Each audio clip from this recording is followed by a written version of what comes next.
Trust is the backbone of freedom. You can't have freedom of speech if you don't trust people to think rationally. You can't have freedom of association if you don't trust people to make their own decisions about who they include or who they exclude. You can't have freedom of assembly, the freedom to protest, if you don't trust people to exchange ideas freely and loudly. And you can't have freedom in a pandemic if you don't trust people to weigh up the risks and take responsibility for their own safety.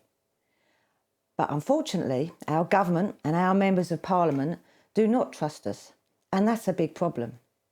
In fact, I think they've had a pretty degraded view of us for quite some time now. They either, at best, think of us as, as children who should be put on the naughty step, as a little bit thick. And at worst, they think and view us with contempt or even dangerous. So in other words, they don't really have a clue about us. And you can see in this pandemic what happens when trust disappears.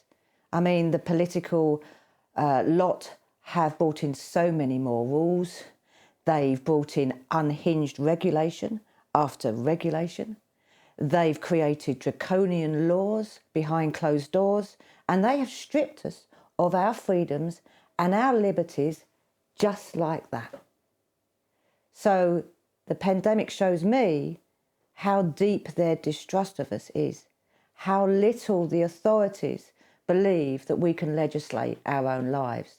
And it's got so bizarre, it's got so much that I think we're even immune to the countless stories that come our way these days. You know, I remember, 72 or 73 years old, a woman being arrested for peacefully protesting.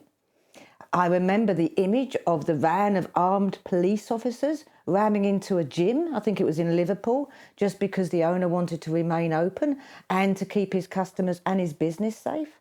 And what's happened to religious celebrations and worships? Banned.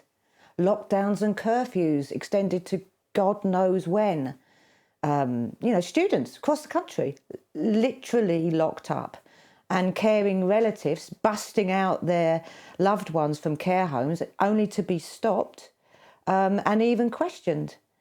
You know, we can't even have a few bevies without having a substantial meal.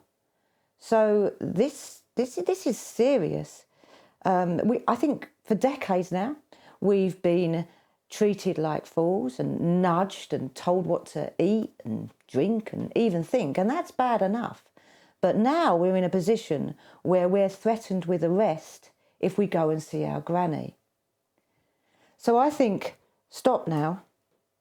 It's time to state the bleeding obvious, which these days is a brave thing to do.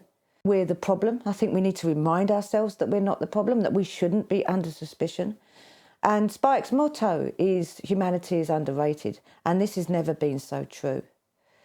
So we need to say that we can protect ourselves and the people around us. We need to say, in fact, we're the best people to do that, to keep our communities safe, to know what's best for us. We're in the thick of it. We're in the best position to do so, not them. So we need to, I think, fight back our freedoms. We need to live again, and we need to tell the state that each and every one of us can live our lives according to our own judgments and our own reasoning. But you can't have that without trust.